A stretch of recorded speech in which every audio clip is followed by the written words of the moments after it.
In this video, we are comparing the Rode PodMic and the Hollyland Lark M2.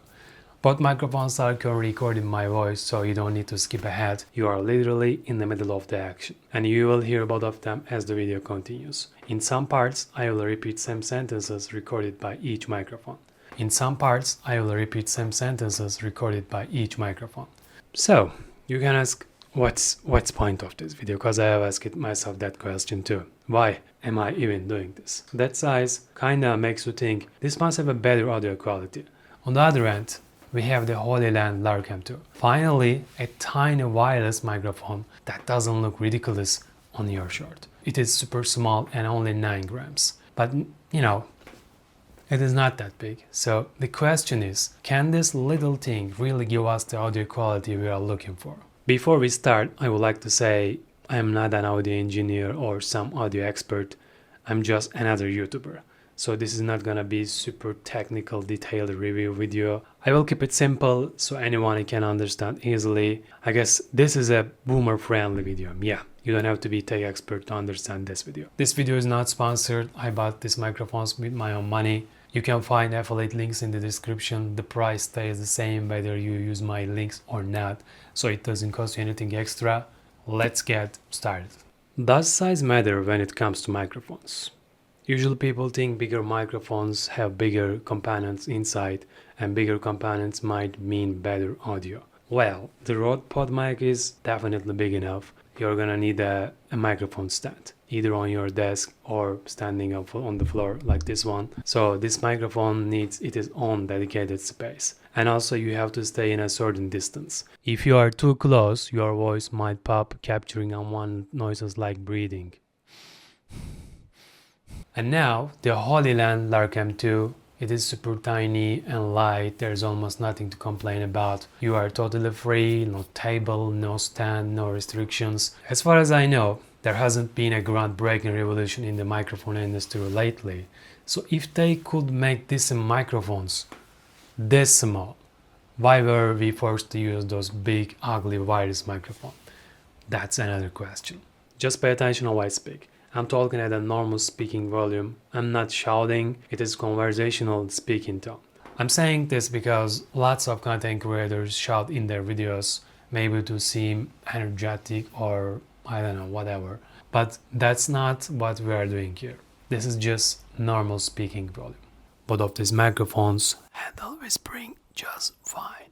ASMR has been trendy for a while, but I always thought it was kind of weird. I know whispering is fine in certain situations, like you're in a cinema, a meeting, or maybe you and your partner are, in the middle of something. I get it, that's okay. But whispering to a camera for 40 minutes and millions watching it, yeah, that is weird to me. Anyway, if you are into that kind of stuff, you might want to consider these microphones. You can also use the Lark M2 handheld. The sound quality gets better and it is practical for short videos. Now let's talk about getting the best audio quality possible from these microphones. The Lark M2 is connected to my PC via USB cable and recording into Adobe Audition. These are my audio settings. Feel free to copy them because they will help you maximize your audio quality. Adobe Audition is a paid software, but you can use free software like Audacity and GarageBand on Mac. You can find similar settings in almost any audio software.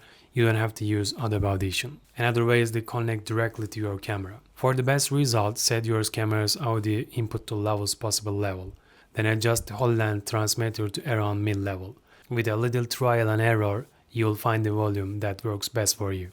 The Hollyland Lark M2 combo version also comes with 2 extra receivers for your phone, one for iPhone, one for Android. This means you don't need a computer or a camera to record your voice. Just plug it and you are ready. How about the Rode PodMic? It is also connected to my PC via USB cable and recording into Adobe Audition with the same settings. Don't forget to download Rode Central software so you can try some pre-made effects and tweak your voice. You can also update your microphone's firmware using Rode Central. I haven't tried myself, but some YouTubers use the PodMic with their phones, both iPhone and Android. That's another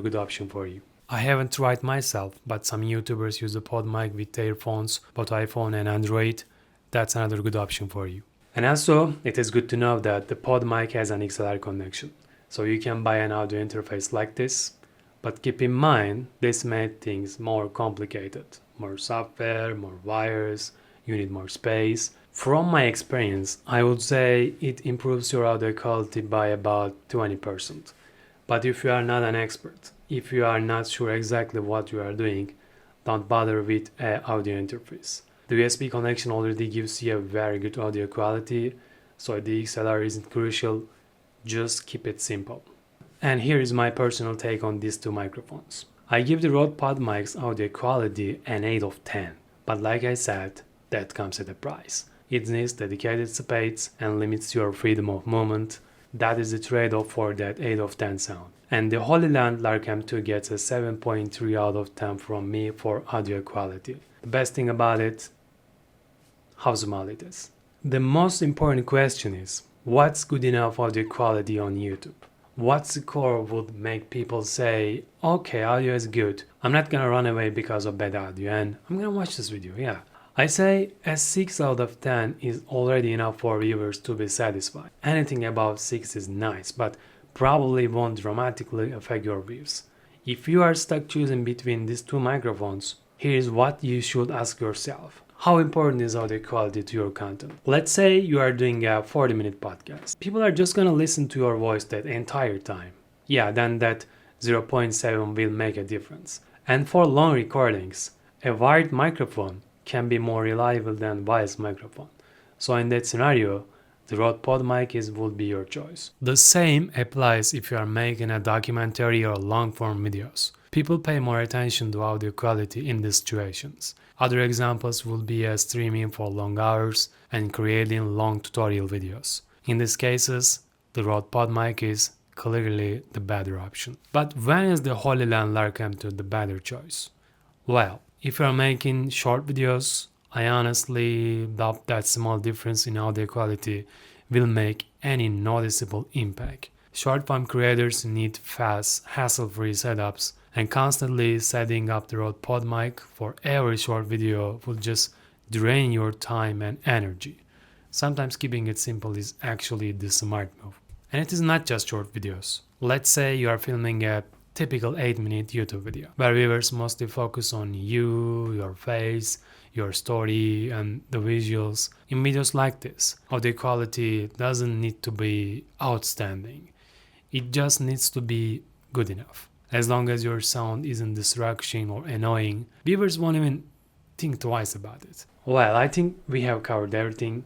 In summary, you really can't go wrong with either of these microphones. Both are solid options. I'd love to hear what you guys think. Drop your thoughts in the comments. Thanks for watching and see you in the next one.